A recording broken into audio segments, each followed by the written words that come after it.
के गोबरा से अंगना लिपवनी नवदिन नवरात माई के बोलवनी।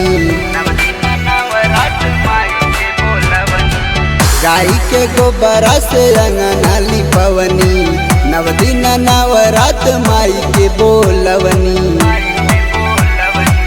करिल माई के पूजनवा माई के लाल चुनरी चढ़ा के माई के जयकारा लगा के माई के लाल चुनरी चढ़ा के माई के जयकारा लगा के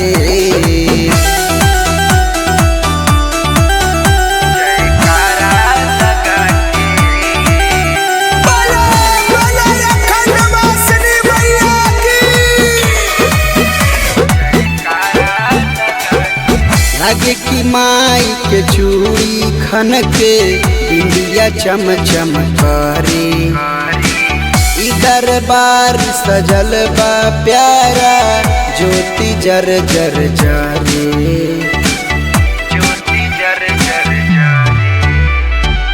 लागे की माई के चूड़ी खन के बिंदिया चम चम करे।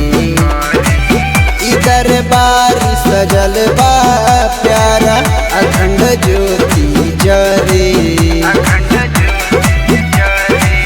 पूजली माई के चरनिया माई के बेल पतई चढ़ा के माई के जयकारा लगा के माई के लाल चुनरी चढ़ा के ए भाई तनी जय जय मना के।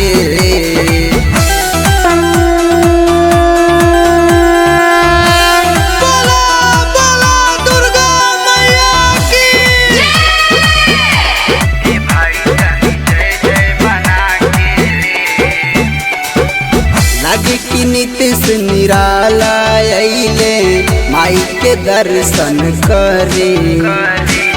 रोशनी संगे बांध चुनरिया रोहित भैया खड़े।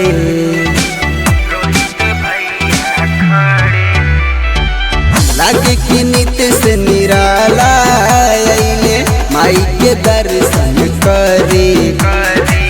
रोशनी संगे बांध चुनरिया रोहित भैया खड़े।